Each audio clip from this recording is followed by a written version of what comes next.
Friends, நான் மஜித் பேசுகிறேன். எம்ஐயில் வந்து 12 இது எம்ஐ 12ன்றது பெரிய மாடலு. எம்ஐ எக்ஸாமிக் 12 இது.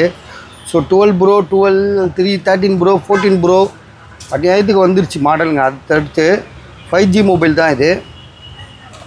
பாக்ஸோடு இருக்குது. பாக்ஸு மொபைலு விலை வந்து பார்த்திங்கன்னா 13,000 ரூபா. ஆக்சுவலாக இது வந்து பார்த்திங்கன்னா ஒரு 13,500 ஆக்சுவலாக இந்த மொபைல் வந்து ஒரு ஷோரூம்லேருந்து எடுத்துகிட்டு வந்திருக்காப்புல பாய்.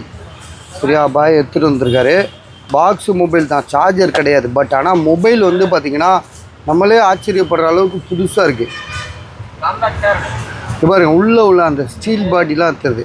அந்தளவுக்கு ஒரு புது மொபைலை நம்ம புதுசுன்னே சொல்ல முடியும். ஏன்னா ஒரு புதுசு எப்படி வரும் அப்படின்ற மாதிரி தான் இருக்குது. எம்ஐ 12 ஜிபி ரேமு, இது 8 ஜிபி ரேமு, 128. ஸோ விலை வந்து பார்த்திங்கன்னா 13,500 ரூபா. So Mi 12 8 GB RAM, 128, camera edge model. அசால்ட்டாக வாங்கலாம், யார் வேணாலும் வாங்கிக்குவாங்க. ஸோ யோசிச்சுட்டு டக்குன்னு சொல்லுங்கள். அவர் பேர் என்ன, ஃபாரூக் பையா, அவர் எடுப்பார்லப்பா. இது எட்ஜுன்னு கேட்குறாருல, அவருக்கு இது செட் ஆகும். கிடைக்காது. எம்ஐ 12 வந்து நானே ரொம்ப நாளைக்கு அப்புறம் தான் பார்க்குறேன். அது எட்ஜ் மாடலு அவ்வளோ. ஆமாம், எட்ஜ் மாடல் வந்து 13,500 ரூபா. ரெண்டாவது வந்து இவ்வளோ புதுசாக நம்ம இப்போ தான் பார்க்குறோம்.